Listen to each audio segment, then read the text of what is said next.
Hello दोस्तों, अगर आपसे पूछा जाए कि आपने कभी भूतों को देखा है या आप उन पर बिलीव करते हैं, तो शायद आपका जवाब होगा हाँ या आपका जवाब होगा नहीं। बट आपका जवाब चाहे जो भी हो, लेकिन इस बात को सुनने में मजा बहुत आता है। स्पेशली जब बात गांव की हो, तो वहां अक्सर आपने अपने दादी और नानी इन लोगों से पुरानी कहानियां जरूर सुनी होंगी, और जिसमें पीपल के पेड़ की चुड़ैल या फिर बरगद के पेड़ के भूत का किस्सा जरूर आया होगा। लेकिन क्या सच में कुछ ऐसा होता है क्या? आइए जानते हैं आगे। दोस्तों, हिंदू धर्म में पेड़ पौधों को अति श्रेष्ठ माना गया है और उन्हें पूजनीय भी बताया गया है। फिर बात चाहे पीपल के पेड़ की हो या तुलसी के पौधे की या फिर केले की पेड़ की हो, ये सब पौधे हमारे हिंदू मान्यताओं में पूजनीय होते हैं। पीपल का पेड़ भगवान कृष्ण का सबसे पसंदीदा पेड़ है, क्योंकि गीता में भगवान कृष्णा के द्वारा जो कही गई शक्तियां हैं, उनमें उन्होंने ये भी बताया है कि मैं पीपल के पेड़ में निवास करता हूं, और जहां हमारे आराध्य निवास करें, भला उस पेड़ में भूत या चुड़ैल कैसे हो सकता है? ये क्यों ना हो पूजनीय।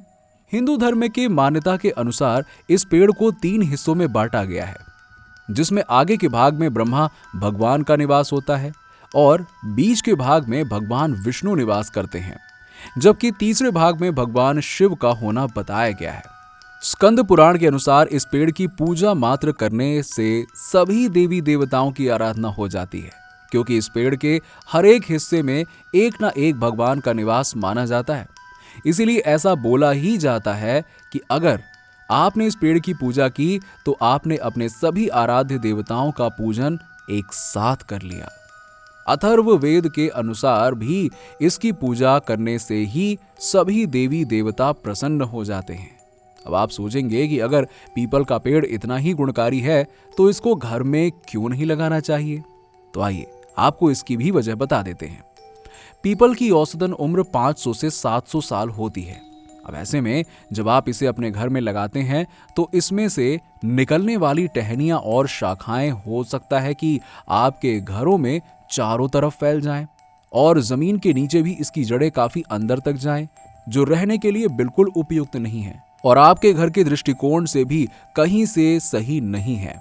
लेकिन आप इसे घर के गार्डन या गमले में करके लगा सकते हैं, और इससे आपके घर के वास्तु दोष दूर रहते हैं और घर में जो भी नेगेटिव एनर्जीज होती हैं, उन सब का प्रभाव खत्म हो जाता है।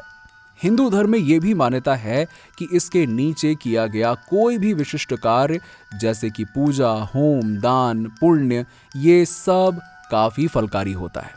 साथ ही साथ भगवान शनि के प्रकोपों के निराकरण के लिए भी ये पेड़ काफी उपयोगी माना जाता है।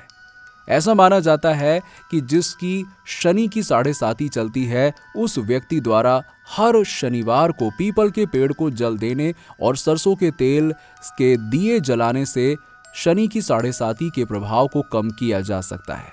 तो दोस्तों, अभी तक हमने बात की पीपल के पेड़ के होने वाले फायदे के बारे में। चलिए अब इसी के साथ ही आपको बरगद के पेड़ के भी फायदे और नुकसान बता ही देते हैं, क्योंकि इस पेड़ का भी हमारे हिंदू धर्म में काफी महत्व है। ऐसा माना जाता है कि अगर रविवार के दिन बरगद के पेड़ के पत्ते पर आप अपनी कोई एक मनोकामना लिखकर इसे पानी में बहा देते हैं, तो ये जरूर पूरी हो जाती है और आपके जो भी रिश्तेदार या आपके शुभचिंतक हैं, वो सब सुखी और स्वस्थ रहते हैं। ऐसा भी माना जाता है कि बरगद के पेड़ के नीचे शिवलिंग स्थापित करके और उस शिवलिंग की प्रतिदिन पूजा करने से आप आने वाली हर मुसीबत को टाल सकते हैं और आपकी जिंदगी में कोई कष्ट नहीं रह जाएगा। साथ ही साथ आपको धन या दूसरी कोई कष्ट नहीं रह जाता है। लेकिन ये तो हो गई आपकी पीपल और बरगद के पेड़ की चर्चा। अब इसी के साथ ये भी जान लेते हैं कि क्या सच में इसमें भूत होते हैं?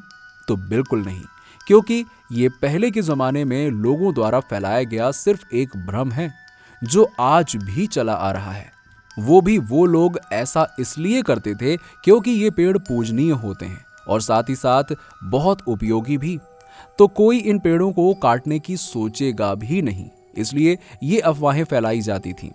क्योंकि लोग पहले लंबी यात्राएं करके थक जाते थे, तो इन पेड़ों के नीचे आकर आराम किया करते थे। तो अब आप ये मान लीजिए कि भूत जैसा तो कुछ नहीं होता है। तो दोस्तों, हमारे द्वारा दी गई जानकारी आपको कैसी लगी, नीचे हमें कमेंट सेक्शन में कमेंट करके जरूर बताइए, और इस वीडियो को ज्यादा से ज्यादा लाइक करें, शेयर करें और हमारे चैनल को सब्सक्राइब कर लें।